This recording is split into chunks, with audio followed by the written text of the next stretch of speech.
Hello viewers, I, Dr. Sanjoli Gupta, welcome Dr. Nanda, Professor of Clinical Medicine, Chief of Infectious Diseases at Keck School of Medicine and Medical Director of the Antimicrobial Stewardship Program at the University of South California to AIIMS Jammu, India. Ma'am, I welcome you to India and I hope you enjoyed staying at India and welcome to AIIMS Jammu. So ma'am has taken out time from her busy schedule and just given a guest lecture. So ma'am, I would like to know, how did you enter this field of infectious diseases? What was the beautiful journey and how you have managed to achieve these milestones? That's a very interesting question. I think what first sparked my interest in infectious diseases was the game Clue or Cluedo, right, in which you have to find out who murdered the person in what room. I think I just enjoyed the detective piece around it. And that's what infectious disease is about. You take care of the patient as a whole, and you have to figure out what's really happening. You have to put the small pieces together. That's really interesting, ma'am. It's like puzzling and putting the pieces together. So, ma'am, as the founding director of the Center for Emerging Pathogens at the university, what do you consider is the most pressing challenges which we are facing today in the emerging pathogens today?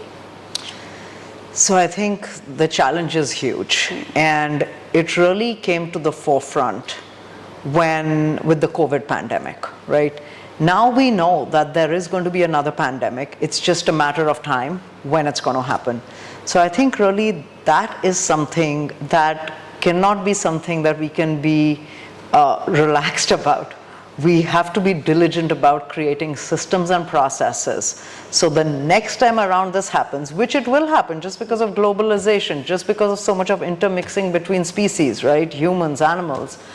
We have to be better prepared next time. We need to have technology advanced enough so we can create vaccines and drugs more rapidly than we did. It was impressive, yes, but there's always an opportunity to become better. As you have just mentioned, ma'am, I think, what do you think are the strategies? Some you mentioned, like vaccination and prevention, which will be most effective in promoting the appropriate antimicrobial use in, reducing this antimicrobial resistance? That is going to be, so antimicrobial stewardship programs are really what they are. They are a surrogate for the safety culture, the culture of safety in any given organization. Yes. Right? And whenever we prescribe a drug, it's a balance between benefit to the patient and benefit to the society. Obviously, the patient is very important, but at the same time, society is important. So I think the big hurdle that we need to get over is embrace that human behavior changes with time. And the way to change that is with team engagement, team empowerment, making ourselves accountable, and be socially responsible. I think, ma'am, what you are promoting is like a leadership and a teamwork together, which can help out in this. As you have an extensive experience in prevention, ma'am, I would like to ask you that what are the strategies or what is the guide or suggestions would you like to and put light upon the healthcare epidemiologists? What data or what strategies they should follow, to tackle this healthcare associated infections, which is like both from doctors also and from hospitals also. So I think healthcare epidemiologists or hospital epidemiologists,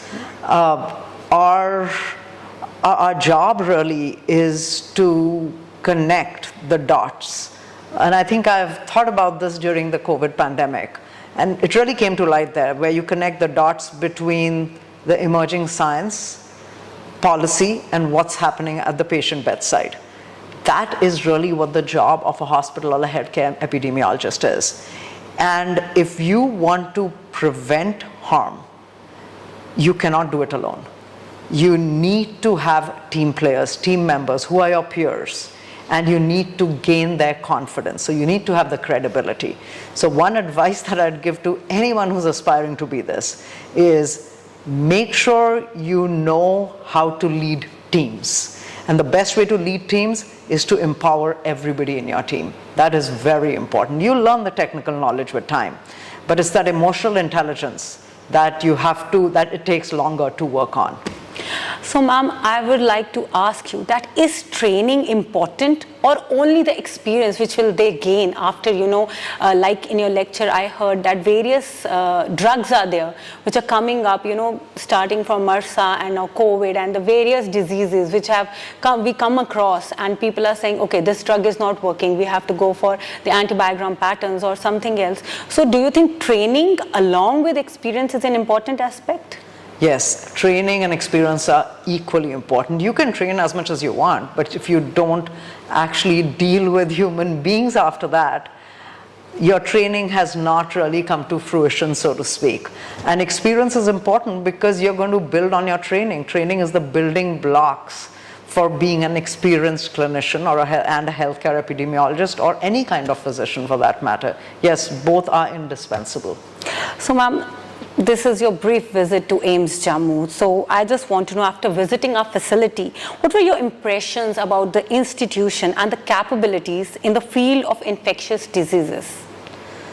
So I'll tell you, it was an amazing visit. And what I really enjoyed was the thirst for knowledge, the desire to grow and to be the best. I really enjoyed those conversations. Yes, yeah, I really did. Did I answer your question? Yes, you did, ma'am. So how do you envision, ma'am, AIIMS Jammu partnering with your university to combat the silent pandemic, which is the antimicrobial resistance, and what potential you think could be developed?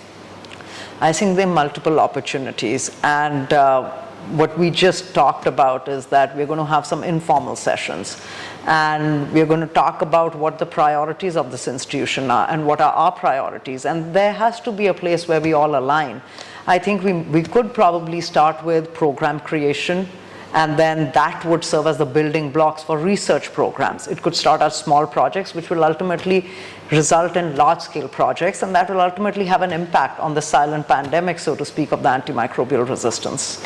Just my last question, since this can go a long way, we can talk for hours together with you, ma'am.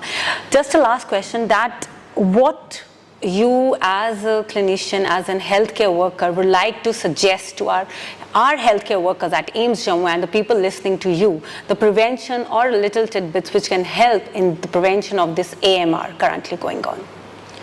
So if there's one thing that I'd have to say, what I'd say is that here you are a part of a great team and you have an opportunity to build something that will be really amazing. And be a part of a team. Teamwork can take you places. Every time you prescribe an antimicrobial, what I like to think is, why am I doing it? How is it going to benefit my patient? And how is it going to impact the people and the patient population in that area? I think with these three questions, if the answer is yes, all three things are benefited and it's a check mark, go ahead and prescribe the antibiotic. I think these small kind of efforts can go a long way. Thank you, ma'am. With the small line in the end, let's prescribe with responsibility. I'll take away this line from you. So thank you so much, ma'am, for the interview. Thank you so much for taking out time. Thank you.